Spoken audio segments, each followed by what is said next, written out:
It's a funny thing, right? Anything that's decentralized and federated. Let's take email for an example. Yeah. Imagine like someone's like, "Here, you have an email account." You're like, "Awesome, but what do I do with this?" Right? I don't Yep. have anybody's email Yep. address. And you're like, "Well, it's only until like you connect with other people, but now it'd be silly to not have an email address, right?" Yeah.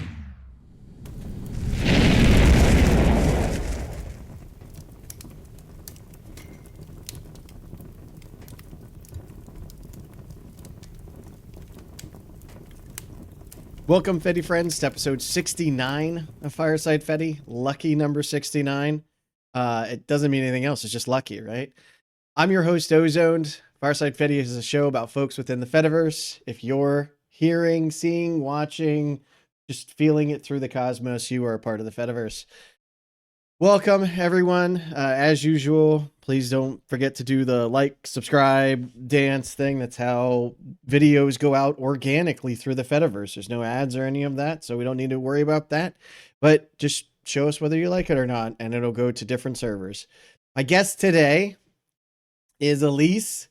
Ellyse is a programming language enthusiast. Ellyse is in choir, classical singing, video game creation, retro computers, and regular languages, not just computer languages you're into? Yeah, like I love learning languages, so I learned French once I moved to France. Okay, we're going to have to talk about that eventually. But before we begin, it is Ellyse, she, her. And Ellyse, how did you get to where you're at today? Oh my God, starting out with such a big question. So I'm neurodivergent. I'm autistic and have ADHD, right? So when people are like, "So, how are you?" I'm like, "Oh my God, okay. How do I answer this question without like giving you like, a 20-minute response?" So how did I get here today? I guess if I just think about it generally is just by doing whatever I feel like doing, you know? And that may sound a little bit like I have no compass, and I don't. I think it's sort of like random. I really like, luckily, like, as a kid, I got really into like programming. Mm-hmm. Um, and because it was like so hard to understand the real world, I remember like in kindergarten, you see, you're getting the long answer. In No, this kindergarten, is good. we would like play, like it would be playtime, and you'd like, here's, the back, has all these trains and stuff that you can play, Mm-hmm. like cooking and everything. And I'd be like, how am I supposed to know what I want and who to play with and whether I'm accepted or not?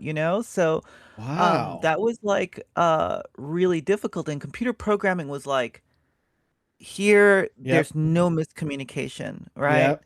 And Yep. it just happened that the boom with like computers becoming useful and like having like a job market for it, that just allowed me to do things, and I just sort of fell into it by accident. And yeah, so pretty much I've just been doing what I feel like doing, and there's struggles there, and we can talk about that more. But that's how I got here, including like I want to learn French. So moved to France. That's kind of how that happened. Wow. Okay. Yeah, because so I have two little kids. I don't have a lot of memory of my childhood. I've come to find out that that is due to, most likely due to, connected to my anxiety. When you're in a constant stressed out state, apparently it's harder to make long term memories. So I don't have a lot as a kid.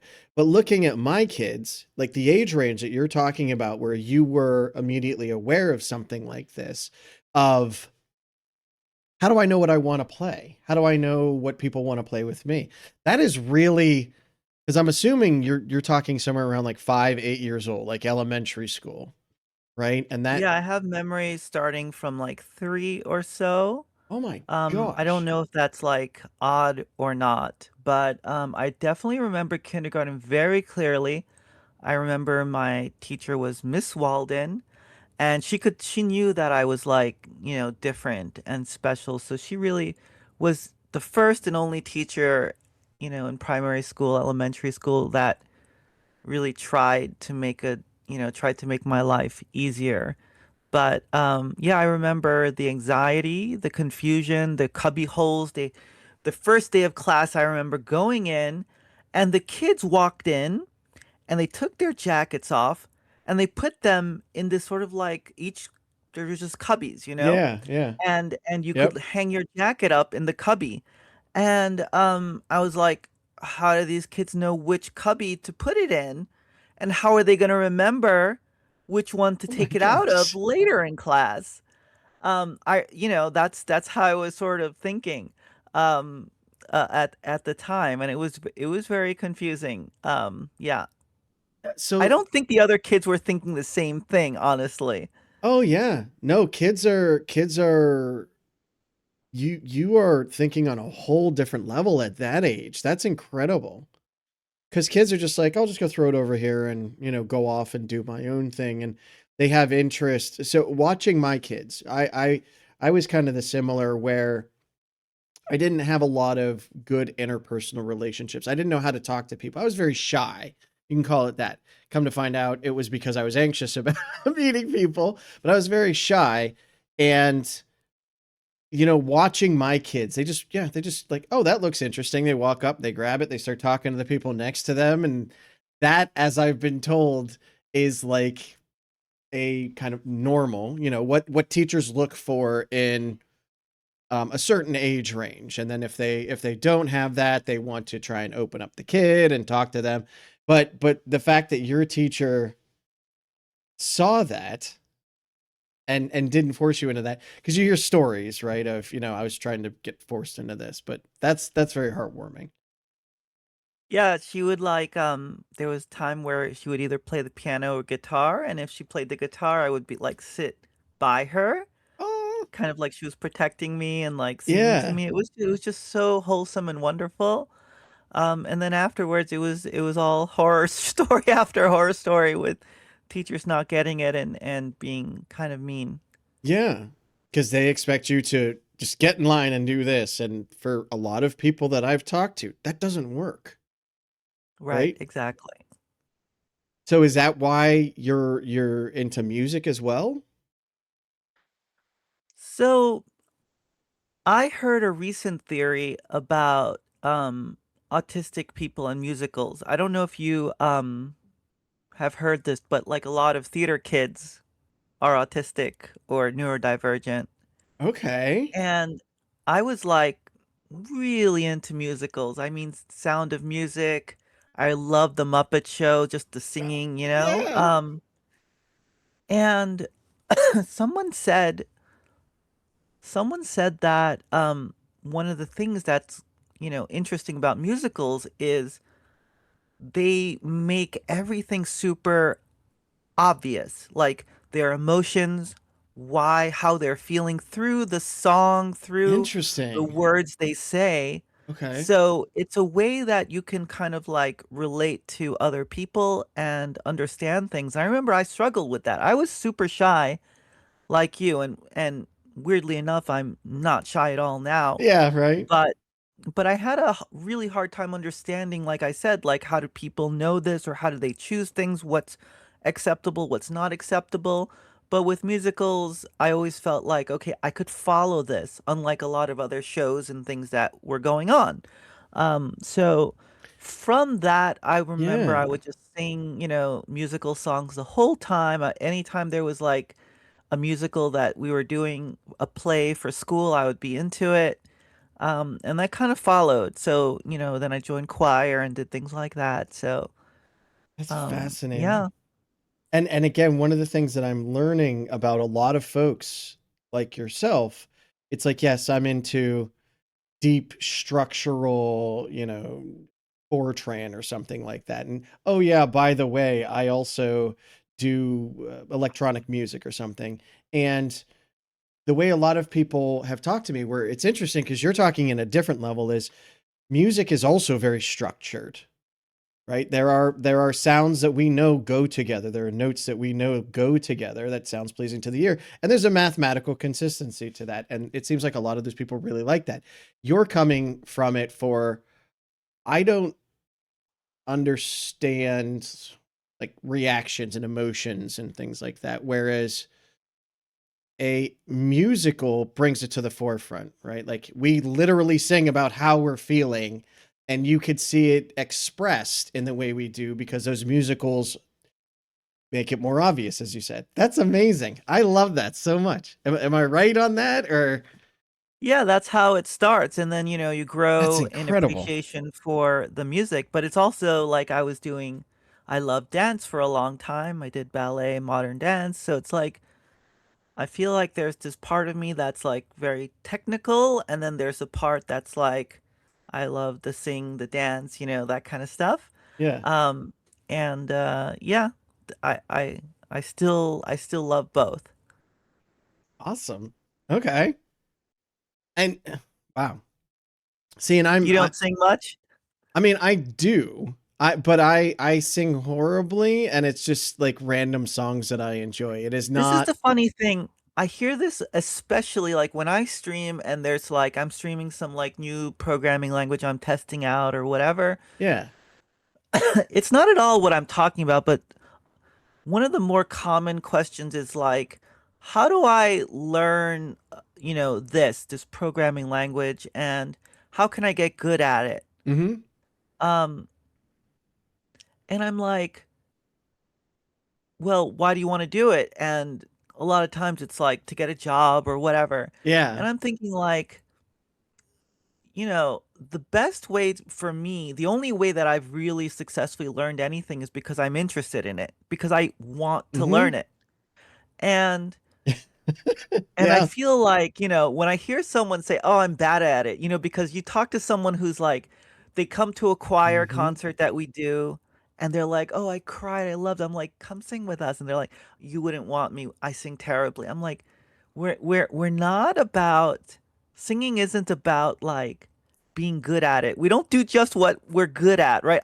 This is Yes. this is the thing that okay, there's a Oh, few I things love I'm good this. at, Yep. and there's a ton of shit that I'm like really bad at.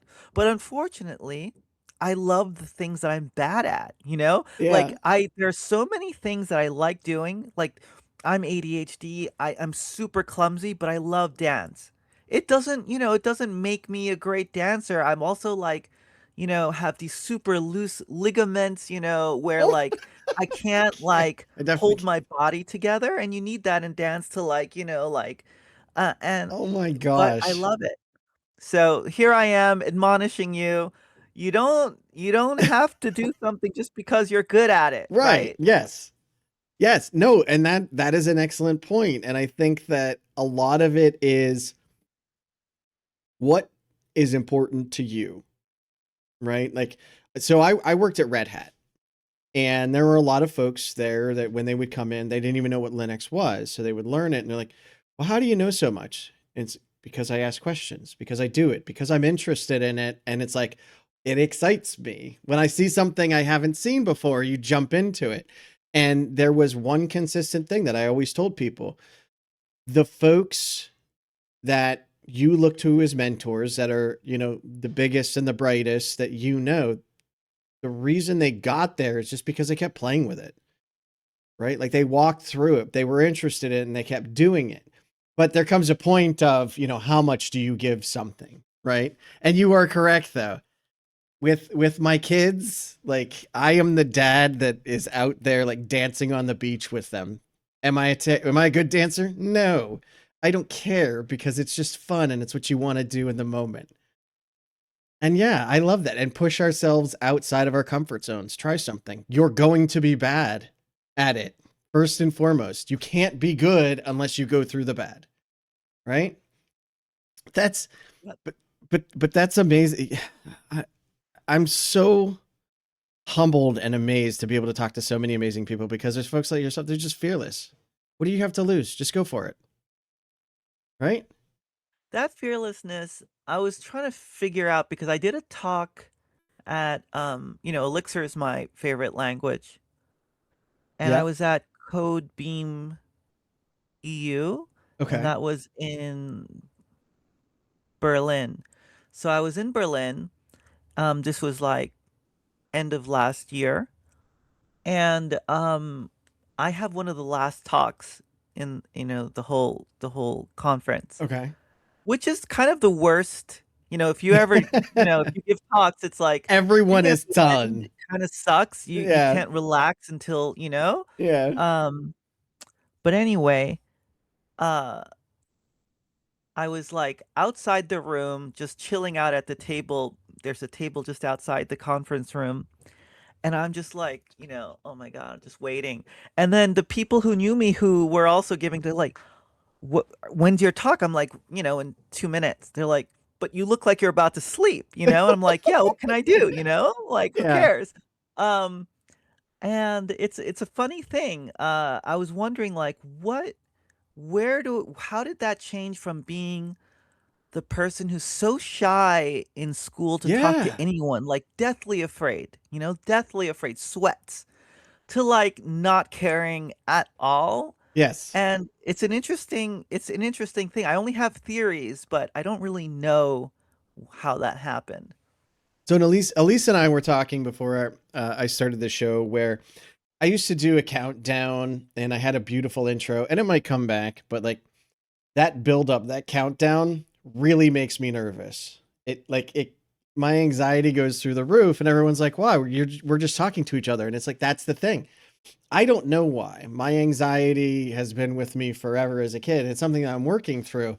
So if you could ever give me the tips on how not to be anxious when going into a talk, I would love it because I want to start doing more of them. And like, unlike me, I just have to stand there and be like, yeah, sorry, don't bother me right now. I have to breathe because I will explode if I don't. Well, let me tell you a couple of stories then. Oh, yeah. Um,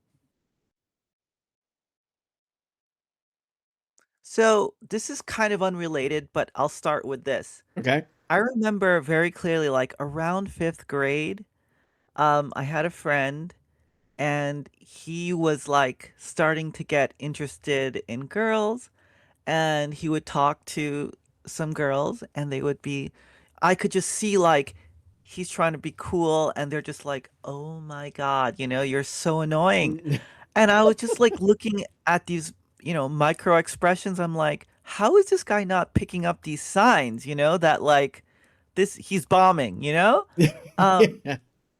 and that's when I realized that like I guess this is common for people who went through some trauma, especially autistic people or neurodivergent people, because you're always looking at somebody to see like for cues and like, am I in trouble or whatever, right? Yes. So I think that just makes you hyper aware of people. And that's sort of, I think, where this ties in is it's a problem and it's also a superpower. It's a problem because you're so aware of like what could go wrong and how people can feel. It just feels so overwhelming, all these emotions that people can have. But at the same time, you can kind of like see, beyond the veil that other people can't see. So that's one thing, right? And I remember just getting good. I at work, very young age, I started like giving a lot more presentations. And I would sort of like Nice. be like running Yeah. this emulation of, hey, if I said this or that, would that be funny or would that not be funny? And just because I had this like fine-tuned sort of like idea of how people feel, Hmm. even though I don't fully understand it that well, I can simulate it. It's almost like running even like a deep No, learning this model is, because well, I don't quite understand it, but I know I can do it. Does that make sense? absolutely, because what you're talking about goes right into the other things. Programming, very structured. You look for the variables, you track down what can go wrong and you fix it beforehand. Music, again, I'm no musician, but that's what a lot of folks again are saying to me is that they appreciate the structure of it. You have, a point that you start at, you know how to get to the point you end at. And and maybe that's part of my problem is like a lot of these things that I do are kind of off the cuff. Like, and I mean like even just presentations. If you have that is amazing. That is such an amazing superpower that you can essentially structure your speech, but not only that, the audience's reaction, because you're going to get a million different people in there, but you also have seen enough human reaction to know that if I make this joke, that is very inappropriate versus this Right. stroke is And the the expected joke I want or out.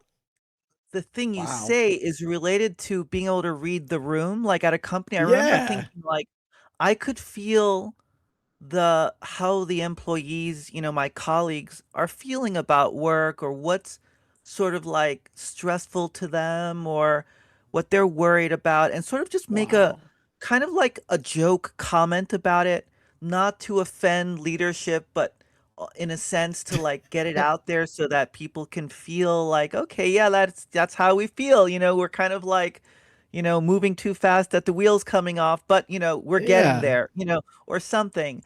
Um, so that was part of it. But then after doing that a few times, um, a lot of talks and conferences, I was still stressed. But then my work asked me. I remember this one conference. They were like, we there was a last minute drop of someone at this game conference, and we're a game company. Can you go fly to the Twin Cities? What are the Twin Cities? It's like Minneapolis or something and something and in the middle of Yeah. winter and join this talk. Um, so I fly there and I know Whoops. nothing about the talk. I'm not prepared. And I find out Oh, that when I talk about the company that I'm working for, the audience is hostile. Like they're hostile because it was like a very indie conference. And here, I was asked to give a talk about a company, you know? Um, oh yeah, yeah, yeah, thing. yeah, yeah. And it was just like, imagine if like, you know, Fediverse audience and then someone like who works for X comes on, No. It's like that's kind of how they viewed me at the time. And it was hostile. People Yeah. were like, trying to say things that, it was almost attacking feeling. And I was done. I survived and I was like, oh shit, like it really can't get any worse than this, Like this is the worst thing that can happen.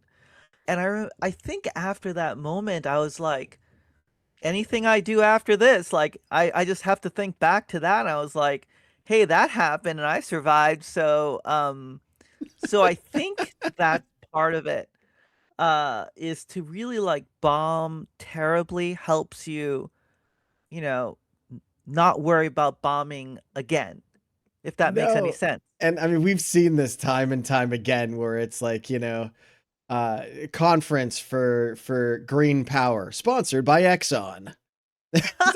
Yeah, you missed the mark there, guys, right? Like, yeah, that's okay. And interestingly enough, I don't remember which one it was. Um, not to throw anyone under the bus, but I think it was at Fedi Forum where I was at. It was all online where people were having conversations. Fedi Forum is about the Fediverse.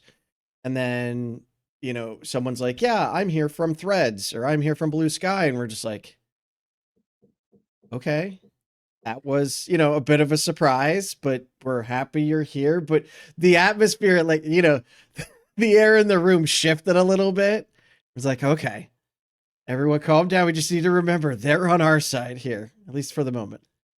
Um, Right, right. but yeah, Maybe no, back it's then, yeah. and being in, yeah, that sounds rough. You didn't get tomatoed or egged or anything, right? No, no. And also do streams and they're in the sort of like I'm learning something at the same time. Yeah. And I did feel like God, I show how stupid I am. But at the same time, this is like how we all learn. We all Yep. mess up. Yep. So I think, it was something you said earlier, like it's about showing like we're all human beings and Yeah. we're not like this perfect thing that social media tries to make us out to be? Yeah. So there's that. No, and I always tell my kids, there's no one that's perfect, but you are perfectly you. Looking at someone else and wanting to be that or thinking that you're better than someone else. I think there was a saying like if a fish, looked at a bird its whole life, it's never going to be a bird no matter how much it wants to be a bird. So you have to remember that you are you. You have to work within your limitation. And it seems like you've taken, because as you said, it is a superpower, but it also makes other things more difficult. And you've found your place and you found how to work. And it's interesting how many people it's like, I have this, but you figure out how to make it work. I think all of our lives, no, I don't know if anyone ever really figures it out. I think we figure out some tricks that work for us, Yes, right? yes, right. But I mean, my life is still a mess. Like, there's so many things that are just like a total disaster. Um, and yeah, so it's all still a work in progress. It's amazing, like the little things we still learn, even though we're older, And it's like, how did I not learn this stuff earlier? Oh my, again, talking about that anxiety, like some of the things my therapist has shown me, just slow breathing, right?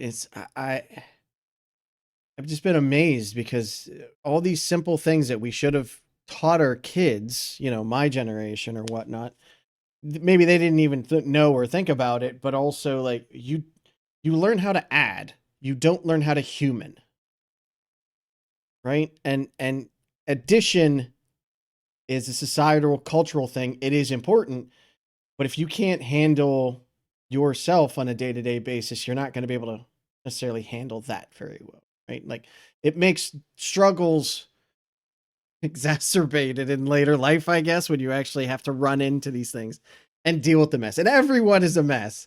Literally, Ellyse, what time did you message me? At 8 a.m., like 2 hours ago. It was like, Yeah. so you ready yet? I was like, I haven't even started. Ellyse said, we just said like oof or something. Yeah, I haven't caught up since last month yet. I'm still trying to get it all together. But yeah, we are all a mess. We're all humans. Anyone posting the bullshit on TikTok that make it look like they have it all together, remember, they're posting the shit on TikTok to make it look like they're having it all together. Yep. No, this is a conversation that's gone in a completely unexpected direction. I love this. This is great. You're 100% right. Yeah, and my anxiety is sort of different. I have like even I just always feel like I could be doing more, Like I'm always Yep. like I think I read somewhere it's like we are our own worst boss, the Yep. little mind in our head that says you suck, you're not, you can't do this, you're dumb, whatever. Yep. I know that And one. I just hear that voice a lot and it's like and also sometimes I have the joy of working with really smart people and then you compare yourself with them and you're like Yep. it's almost like you compare yourself with We're the same this bit people. of that person, that bit of Yep. another person. Now you've constructed this like bizarro person that's perfect in every way, but they don't Yeah. exist? Well, I and mean it, like the person who looks like they have their life together is probably somebody like taking care of their lives for them. Maybe it's their spouse or something like that. Like they may not even be but aware that that's happening. That's there's so many yeah. things going on, right? So, Yeah. that's what I'm working on is how to be less of a jerk to myself. Yes. And I'm trying to Yep. learn some strategies for that so that I don't look at myself in the mirror and go like, you suck. You got to do better? It is most difficult to be graceful to yourself than it is to your friends and family, For sure. For right? sure. And 100%. that is one of the things that I've had to learn too, because I'm the same way. Like I was driven by my work, and I've had to make my own purpose outside of my family and my kids. But there are days where I'm like, I'm so exhausted, and it's like, no, you have work to do. It's like, but what would you tell your friend? Like you were just up all night last night, helping the sick kid or something like that. It is okay to be tired. It is okay to allow your brain to cool down, to go play a video game, to watch something stupid, lightening up on ourselves then gives us more opportunity to live in that moment and be able to actually, in my opinion, do better with what you really enjoy when you're at full capacity. Because as you're burning that battery down, it just gets worse and worse, man.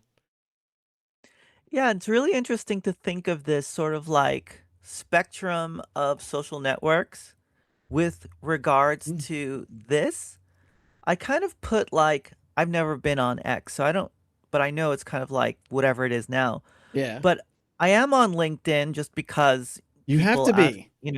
So there's like LinkedIn, there's Yeah. Blue Sky, there's Fediverse, whatever, there's Threads. And like what I notice is like the and Instagram, like when you look at LinkedIn, you're trying to like you're basically everyone's sort of comparing themselves and trying to make themselves look amazing, Yep. right? Yep. Or they're kissing someone's ass that they think they can like get some help from in the future, right? Yeah. And you don't talk about, problems. You Oh hide yeah. that shit. You know what I No, mean? it's And peacocking at its finest. LinkedIn is not a site to interact with coworkers on a human level. It is all look at the amazing stuff I did to sell yourself. It is also not real. Like, and so what yeah. it means is there's like for me, it's devoid of any real content. You Yep. know what I mean? Yep. And maybe even human content. And then you have like as you move towards Fediverse, like Fediverse, people are like, I feel so free to be myself on Yeah. Fediverse. Yeah. And it's a weird thing. Every now and then, if I post on Blue Sky, I kind of think sometimes like, should I post this? Whatever. There's more of like people I know from work and things like that. I don't want to maybe bitch about work. Maybe I shouldn't. But Fediverse, I'm just like, it's what's in my brain, just goes on the thing. Yeah. And I think that's kind of amazing. I feel like other people do that too. It's like okay to be human. And it's an interesting thing, right? It, and I would say not only that too, but I've had like numerous instances. Like we were just talking again earlier. This is on Proton Meet because I accidentally nuked my Jitsi meet and I haven't had time to set it back up. And I don't know if I will because this is working really well. Where was the conversation? Well, isn't Proton with the current US administration? I said, from what I've seen, and nicely enough, I haven't actually gotten any hate. Like there are people that I try to talk to about it, and people are receptive, just as you were. It's like, well, weren't they for the current administration? I said all they said, from my knowledge, is congratulations to the incoming administration. We hope that you will follow through with your promise of breaking up big tech. And regardless of who does it, if they can do that, I'm okay with that. That doesn't mean I'm okay with that person, right? And that was the same thing with the CEO of Proton saying, I don't care who's in there. This shit needs done. We can all agree they've gotten way too much power. They're destroying society. This needs done. And a lot of people, rightly so, were very emotional about it. And whenever I would talk to someone and I would say, this is all I've seen, everyone's very receptive to actually being, open minded. Maybe I was wrong. Whereas on other platforms, like I've been the victim of like 10,000 people dogpiling on me. I don't care who you are, like that does not feel good. Like I like to think I'm a good person. I didn't understand the situation and I said something and literally like 10,000 people were in the chat like yelling at me. It's like that is you think twice before you say anything else again, especially someone with anxiety because like I don't even know what I said there. And Yeah, it's been very, yeah, Fediverse has been, in my opinion, more welcoming and opening because you curate your community. that's right. And I think that's wonderful. I'm really curious, like, it'd be so fun to just like switch and look at other people's accounts to see how different they are? Um, I know I have a very like certain shape for my communities. But yeah, the whole thing about being attacked, like I'll admit that I'm on TikTok sometimes, and Okay. every now and then I get sent to the wrong side, and I look at the content, I make a small comment like, but this, why do you Yeah. think this? And then it just becomes hate. Like Mm-hmm. it is just pure hate from the other people. And there's no discussion, right? Oh So yeah. I'm They're kind of curious if I they're was not like, there to have a conversation. They're not there. They are there to tell you that you are wrong and this is why. It's more like gang rules. Like this is our turf, this is our area. You're wrong, get out or conform. And yeah, it is. I've actually seen that on the Fediverse as well. That side, unfortunately, I don't frequent Yeah, those in areas fact, anymore.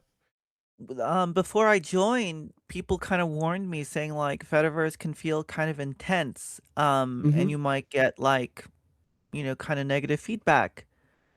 I didn't run into that at all. Like, I don't Good. know how come, but I don't even know if it's true in general, but it didn't happen to me. So I Yeah. really enjoy the people I've met on there. Yeah. And I will say, I'm not saying it doesn't happen. I've talked to numerous folks. It does, but I think that as long as we strive to make those as rare as possible, there's always something we're going to disagree on. There always will be. There's no doubt about that. But that's why, in my opinion, the Fediverse is a social network. It is not social media. You can use it as social media, and some people do, but it has had such an amazing opportunity to actually get to know so many people and talk to them and actually understand their point of view on a lot of these things. And even without the show, I've found that to be true. Like, we are building communities. I mean, Yeah, having, when someone boosts someone else, you follow them and you yeah. kind of see like what works for you and what kind of information you're looking for. And I think that extra work of how do I find people turns people off, right? Well, I'm not following anyone. How do I start finding people? It's like, just start searching. Yes, you have to do the work, but that also helps you build your community. It's not whatever the next algorithm is that gets you and you do a drive-by vote, right? Like, I think those kinds of things really matter.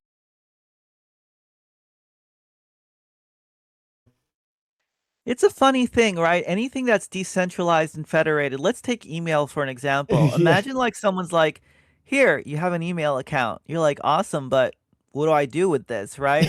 I don't Yep. have anybody's email Yep. address. And you're like, "Well, it's only until like you connect with other people, but now it'd be silly to not have an email address, right?" Yeah. It's kind of important. So I guess like Fediverse is kind of similar to that. There are lists and things you can join, but Mm-hmm. maybe not everyone knows about those things. And really, like algorithms are so easy, right? Like you don't have Yeah. to think. And I think we get Yeah. so used to that Yeah. that it feels like it gives you the dopamine hit that you're looking for. And honestly, like you don't get that same dopamine hit from Fediverse. Oh You yeah. get content. You get like Yeah. meaningful interaction. And that Well, takes more work. Honestly, it takes more it work and does. effort to Yep. have a meaningful interaction. And Yeah. when you just want to turn your brain off, then you want to endlessly scroll on something. I think people get used to that and feel obviously it works. That's why people spend so much time on it. So I Which, think that's what we're fighting against. And maybe it's not even a fight. Maybe they're not the same thing, you know? no, and that's, yeah, I couldn't agree more with you. If anything, again, it is that dopamine hit from what I've understand. People don't even, they see the next, oh, you might like this account. Okay, sure. And then you immediately start to trust that person, and it is taking us to extremes. Whereas, and you get that dopamine hit. 5,000 people said I was right. So obviously I'm right. Whereas in the Fediverse, you can have that and go for that if you want to, but a lot of these platforms are more removing those kinds of options. Like, so I'm in Bonfire and I can turn off how many people liked, how many people subscribed. Like, that's not what I want out of my social network. And to have those options from the get-go at the base, I think is healthier as well.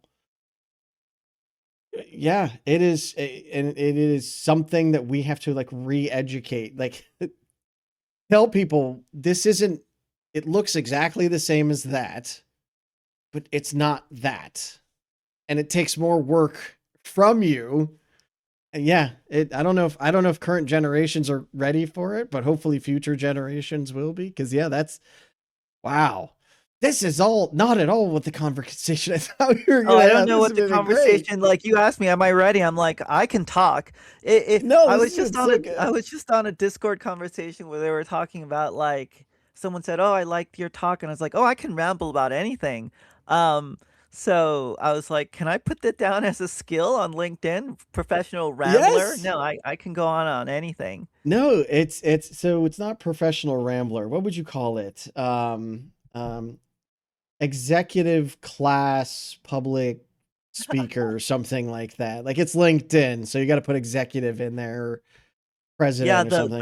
the the most annoying thing I've seen is keynote speaker. People put that there as their title, and I'm like, they don't even put down that they're like a speaker, whatever. It's like, no, I'm a keynote speaker, just so you know, like I'm better than the other Here's speakers. Only call me if you need a keynote. And it's like, well, what the hell is that?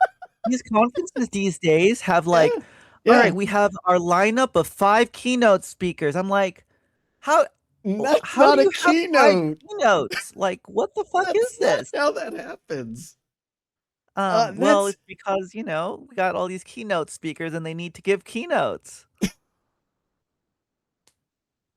wait, is there a senior keynote speaker then? Like which is the which Executive keynote speaker, right, exactly. no, one of the things with LinkedIn, because I hadn't been on in years because I hate LinkedIn, but as I started a nonprofit and I have to create a LinkedIn in order to network with all the with all the professionals. I'm like, fine. It's like, what is your title? I was like, well, I'm a systems administrator. It's like, wait, no, I'm not. I'm a chief executive officer. And like, it, it doesn't actually matter. Those titles mean nothing. It's what your content is. But no, that's right. It is a resume. You sell yourself on a resume, but normally you only give that resume out once or twice or a couple times when you're looking for a job. Now, everyone feels the necessity to make this resume their image on this platform. And we all know it's not true. We all know it's fake, and everyone plays into it still. Uh, Yeah, so I'm trying to do a little bit of counterculture there and just like use LinkedIn a little bit more like it's not LinkedIn and just like confuse people. Um, because okay. these are people that know me, right? Yeah. I tried an experiment on Thread. I was like early Thread. I tried to like post some stuff and I was like the responses I got or the engage it was super weird. It felt like I live in a bubble. I've talked to a lot of tech people or choir people or whatever, they share certain characteristics with me. All of a sudden I felt like, oh, this is what normal people are like, who don't know anything about tech, who don't whatever. I was like, Yeah. okay. But I definitely didn't really feel like I was finding an audience there or a community. So it's interesting. Wow. Okay. I don't even know where to go from there. Sorry, I confused you. No, no, no, no, no. No, I've been loving it. No, this is great too. And that's one of the things that I think is needed is for people to try the other side. So I just helped someone get onto Owncast. They've been a Yeah. Twitch streamer for years. And me, who has not been a Twitch streamer for like 5 years, I used to stream on Twitch. Like I didn't use all the tools that they have today. It was a lot more set up as you go, which is what Owncast is. And having someone come in and be like, oh yeah, on this tool, I'm used to this tool and this tool and this tool and this tool. It's like, oh, okay. On Twitch, you use, stream elements and these other things. It's like, yeah, we don't have any of that. So I think that's one thing that actually makes us stronger too, is we have the opportunity to go look and anyone can build whatever they want when people interact there. And I actually think that unfortunately, as much as we hate it on the Fediverse, to even go to Facebook or Twitter, like we are very much not that. Bringing that experience of how people actually use it day to day, that's actually invaluable for us to learn. Yeah, I agree. I guess I agree with that in general. While you were talking, well, let me just comment a little bit more on what you just said. Mm-hmm. I feel like there is a movement in general where people want more genuine interaction 100%. online, Yep. you know? Yep. Um, I feel like the Mr. Beast sort of videos where everything's high production value, people just generally want like things where they can understand the other person and feel like it's real. Hmm. And I think this is where Fediverse and PeerTube and Owncast and everything can do really well because if anything, we're like real people, you know? Yeah. We're not trying to like if we wanted to portray something and really succeed there and like make an image, we'd be on some other platform probably. So that's Hmm. one of the strengths that we have, and I think it can be very attractive to many people. Um, so I'm excited by that. I really want to learn more about Activity Pub in general as a developer, and especially as someone who does like back end, server stuff and everything. It kind of fits with things I can do. So I'll have to really spend some time seeing how I can actually develop on this platform because I haven't Hmm. to date done that.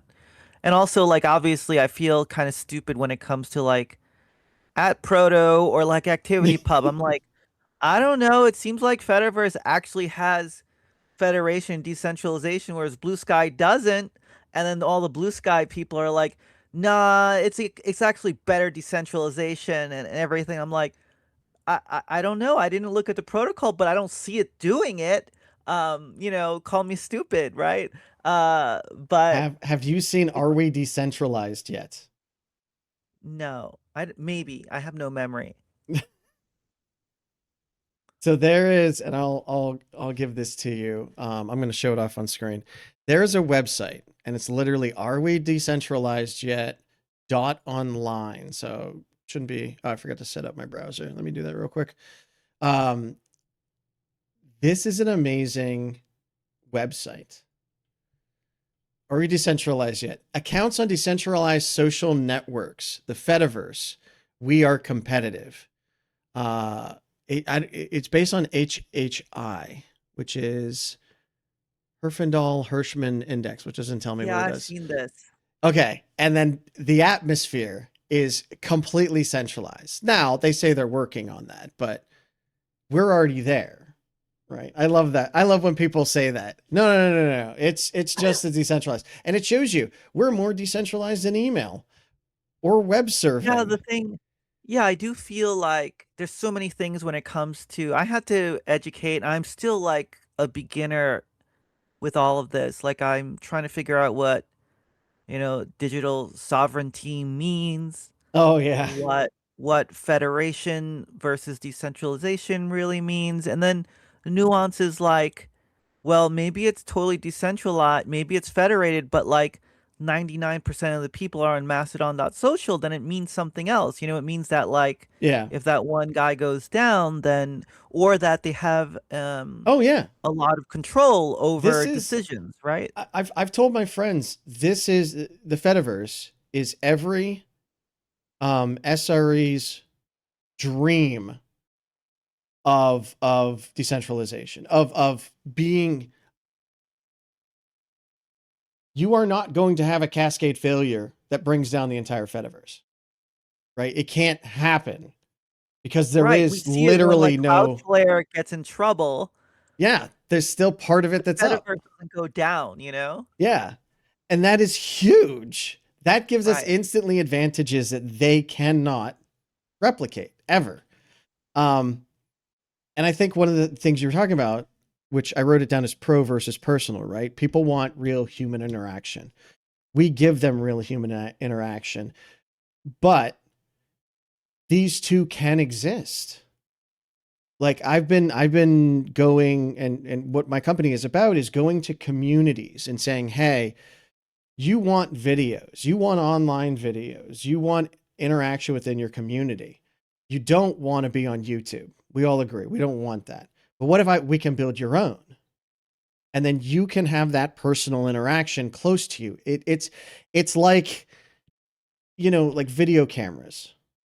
First, only Hollywood could afford them because they were so big. And then eventually there came a what we now call prosumer market, right? Or a consumer market for them and a prosumer market for them. And there are different levels for all of these things. And you're just thinking, YouTube is never going to just like go in on families. Like, here's yours, you own it, you control it. But that's where we can fit in.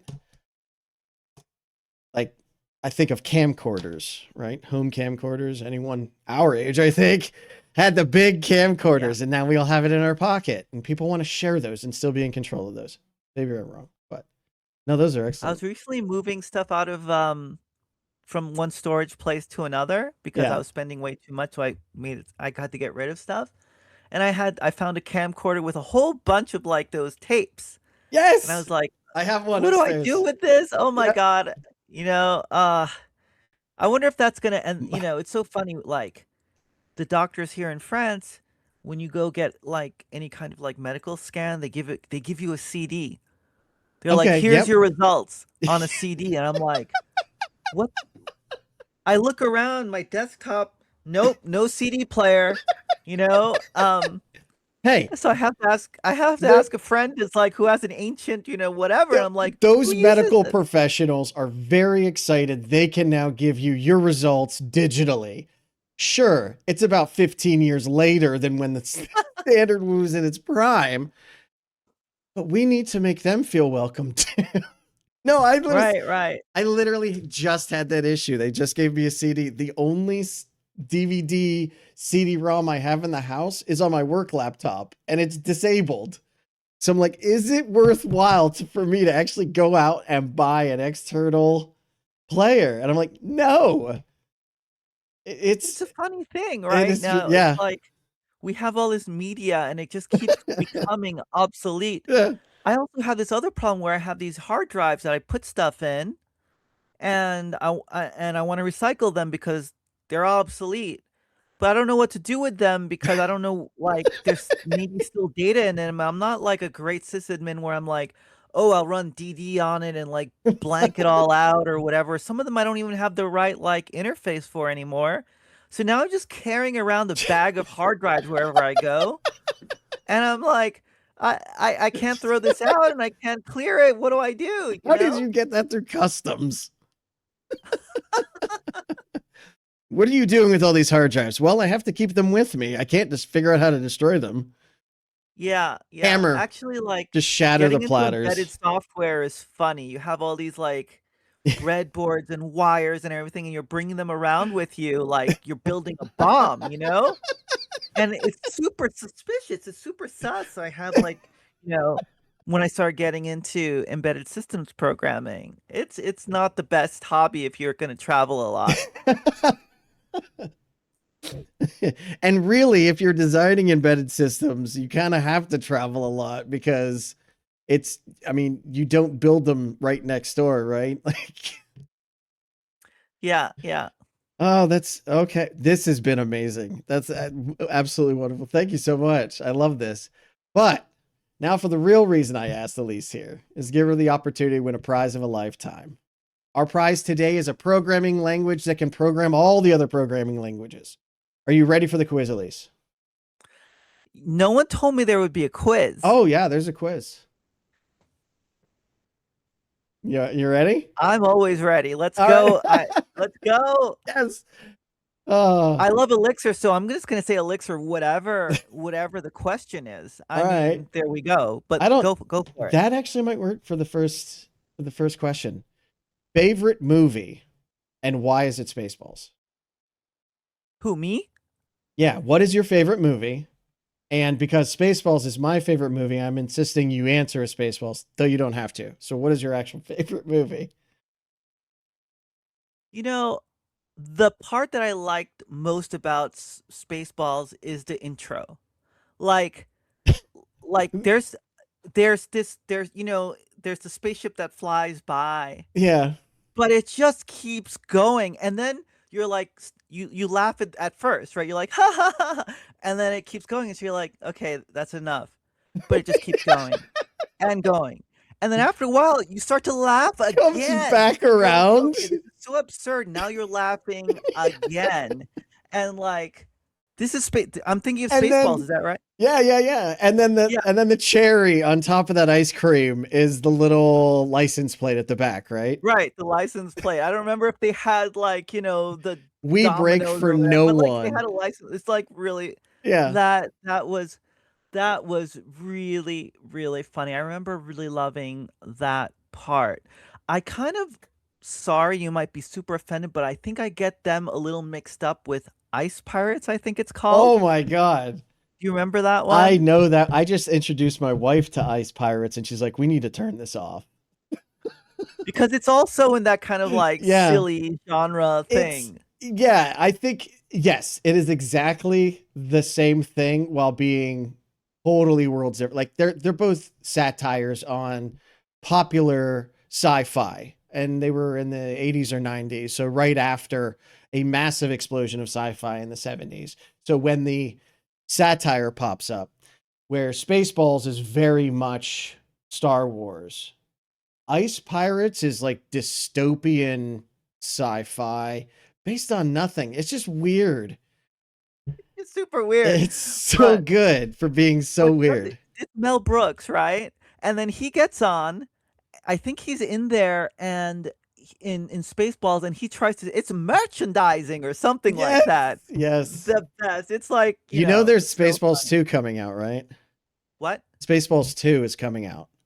Oh, that's really interesting. Yeah, I I'm didn't know. nervous. Yeah, we'll see how that The goes. the But thing, there's two things, two comments about Spaceballs that I'll try to remember. One is like, you just can't really get away with the same kind of humor that they yes. use. I tried watching Blazing Saddles. I'm like, oh my God, this is like funny, but racist, racist, racist. And it's Oh yeah. like, God, And okay. see, I think Blazing Saddles gets away with it. Maybe not, but I think Blazing Saddles gets away from it because of the fact that it is specifically making fun of the racism.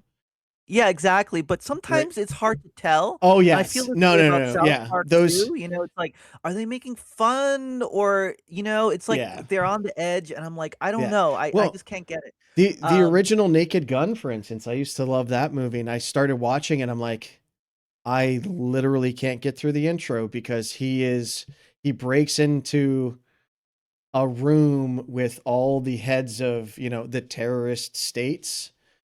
yeah, I remember that. Yes, yes. Yeah, and now that we've seen how that plays out, it's less funny to me as an adult, but um It's but it's kind of weird how, yeah, you know, yeah. uh, they Yeah. were talking about it. But the other thing that you'll not like is I didn't get the whole ludicrous speed. Like it just wasn't that funny. Like I was Oh, like, I love okay, that.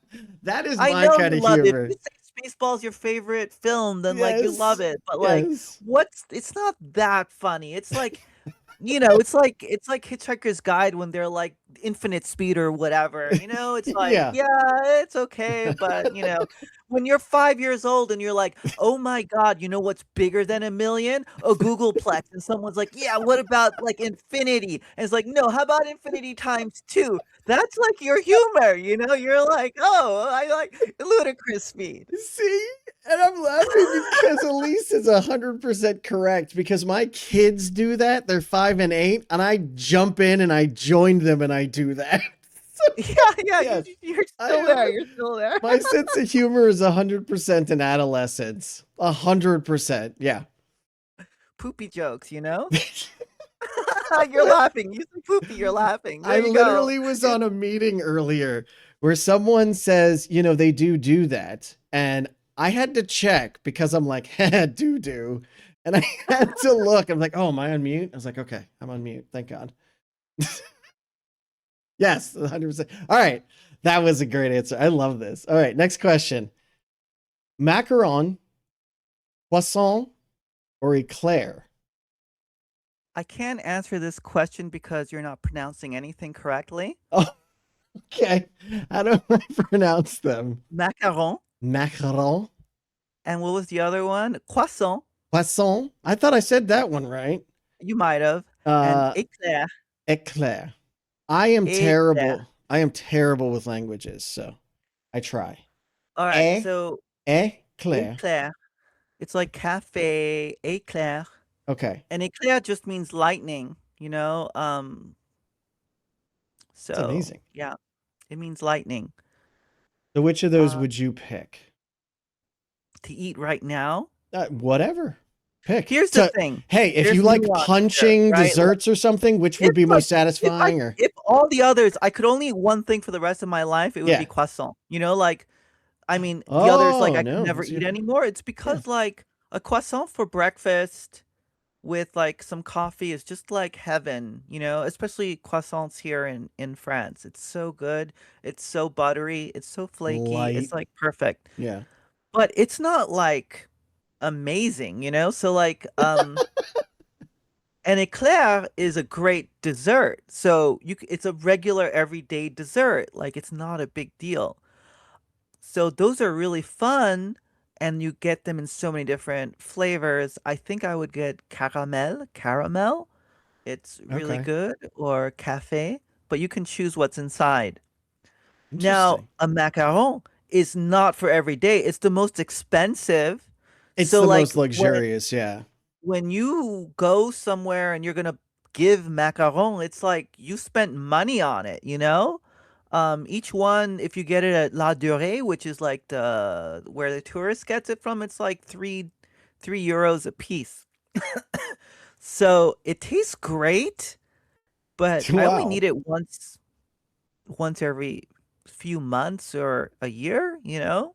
Okay. Um, No, that was a good so answer. every day I'll accept it's that. croissant, and I'm sure you didn't budget this much time for these kind of questions. I'm sorry. This is Oh, you're you're fine. asking someone autistic how Yeah. to answer like, your favorite film, and I'm like, okay, I gotta go through and I gotta like somehow come up with a categorization system for every film. But I'm glad you said Spaceball because then I can just answer that. I've never thought about that. This might actually be really terrible for some people, huh? It's really hard. It's just like, how are you? And Wow. I'm like running diagnostics. How do I feel physically? How do I feel mentally? What's And going on in my see, and life? that's How's my the thing. Like, relationship? How's as my work? It's I just how am I expect, supposed to like, answer that? no, the range of feedback I've gotten from this too. It's like some people take it very, very seriously, and then other people are just come up off the cuff of the hip and just like whatever. And I'm always Yeah, it's surprised going who great answers because I've what learned that way. when you talk to most people, you just got to be like, "How are you? I'm doing great. How are you?" You know, but it seems like you want a No, little bit more than that if you're asking. So, I'm anyways. I'm very transparent. If someone asks me how I am, I don't care if it's the dude standing on the corner, if it's a guy I've known for 20 years. If you really want the answer, I will give it to you, and you're gonna be not happy I did. Well, this is why I didn't ask you. Yeah, we did not budget enough time for that. No, that's fine though. All right, that's a great answer. Okay, I feel bad now because the way I'm gonna ask this question. No, no, Uh, no, don't go. I'm good. all right, intercal, white space, or chef? I only know of Chef. You're talking about like Maven, like orchestration and deployment tools? No, this is programming languages. So chef is a programming. It is not that. I know what you're talking about with that. It is not that. This chef is a programming language where you code in a like a Oh, food you're talking about recipe order. esolangs, Huh? esoteric languages? Yes. Yes. It's a funny thing. I hate esolangs. It's a little bit like imagine going to a linguist, not saying I'm a linguist, right? And they studied all their lives to learn Yes. languages, or something. It's like, do you like Pig Latin more? And you're Yep. like, what the fuck? Like, I spent time learning real languages, and you're asking me about Pig Latin. I don't understand. Like, no, I have no interest in that. Like, even if you ask about some conlangs, like Logban, or like I don't know, the Elfin language, Uh, Silverin or something. Like, at least that's a conlang. But like, you're talking about Pig Latin. yeah. Brain fuck. How do you? Brain What do you? literally No, brain fuck was on my list. Yeah. no, I don't. I really. It's like languages are a thing of beauty, and All they right. express different things, You would hate and they white make you space. think a certain way, and you're like, oh, well, I want to learn a language that's just really hard. The closest I get to this is I started learning COBOL, and I was Okay. like doing it just to like brain fuck myself a little bit, but it's still a used language, and it's Yes, it also is. historically important. So I was curious about that. Mm-hmm. But no, I don't touch with a 10-foot pole these Oh, ESO lang. man, Sorry. no, you're good. Sorry, that was kind of an emotional response. That was a great answer. Okay.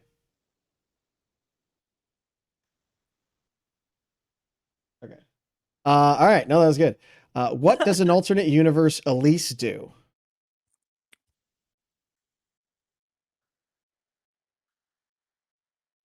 Well, if we're going for the,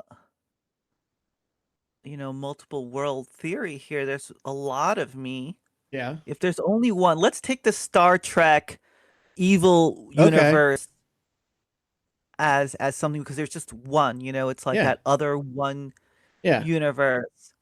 And I think I'd be working for Raytheon or Lockheed Martin Ooh. and like programming like I don't know, maybe like AI stuff because, I'm not really I don't love the idea of how AI is evolving, but I'd be Yes. doing AI and I'd be doing like warfare with it, like trying to manipulate people's um sentiments and stuff like that, just because I feel like that's pretty damn evil. And it would be something that if I had the desire to and no ethics, then I can imagine doing that. Okay. Interesting. No, no, that's great. That's a good answer. Well, if you haven't noticed, I'm very weird and silly. So I reached out to an alternate universe and talked to an alternate universe Elise, who has found a way to combine programming into her singing. And because of that, she knows how to sing programming languages and take over any electronic device in the world. And she goes by the name the Byte Bard. The Bite Bard is not a bad name, actually. I'll Yeah. have to think about that. Yeah. Um, the one thing I would love to get into is like being able to do um like using stuff like Strudel or Sonic Pi. Hey Fractal, um, I don't know are you those. French? Um, and basically do like on the fly DJing or Oh, electronic okay. music creation. I would love Yeah. that with programming languages. Okay. Cool. Last question, as usual, will be sent to Elise telepathically. Take your time and then just give me an answer whenever you get it. All right. Here it comes. There's your question. Take your time and think of, any answer to that very real telepathic question. I think the elf because it's the fastest. And, Okay. it also trolls all the other players because you have to get the food. And Oh, if you know the map well, then you can like get there gauntlet. before everyone else. And Nice. that that just seems like it's more self-sufficient. Yeah. And yeah, it's harder to like get the ghosts that are like really strong or something like that with the arrow because it's just not that much damage per second. You might prefer another character build, but I would Yeah. generally go for the elf. But it's also like moves faster, it's cute, has arrow and range. I mean, that's kind of what I'd be looking for in most games anyway. Okay. Well, congratulations. You got every answer, either correct or What was the incorrect. question? What was my question? Well, you answered it perfectly. What Yeah, is the but best character in Gauntlet? I guess. It yes, was. wow. The joust Yeah. that you have behind you made me think of Oh, Gauntlet. yeah. Yeah. I Uh, if I said Valkyrie, I think it would have been way too obvious that I was talking about Gauntlet. yeah. Um, No, as but soon what as a you good said grab game, the food. But Joust is a great game too. It's Yeah. probably my favorite I did I love to some hate that game. Archon is also another great like 8-bit game if you ever played it. It's like chess, but you get to like hit each other with the chess pieces. Oh, I've never done that. Super fun. Yeah, you Okay, should cool. check it out. Oh, I think I But have. Joust is awesome. Yeah, I think I've seen someone play that. But yeah, congratulations. You got every answer, either correct or incorrect. Good job. Unfortunately, when I went to go pick your programming language that can program all other programming languages, we were told that it's just Chat GPT. And before we knew it, the AI told us that it was such a wonderful and unique and new idea that we want to create programming languages to control computers. We didn't really believe it anymore, as no one should believe anything it says unless you verify. So thank you very much, Ellyse, for coming on. Really appreciate it. This has been a blast. Thank Um, you so much. It's been a lot of fun. Maybe one day we can talk again and actually talk like technical and Fediverse like no, details. But this was lovely. We all need to get to know each other. So this is what it's about too. So thank you very much. And we'll catch everyone on the next Fireside Fedi. Everyone have a great day. Catch you later. Bye. thanks everyone. Bye bye.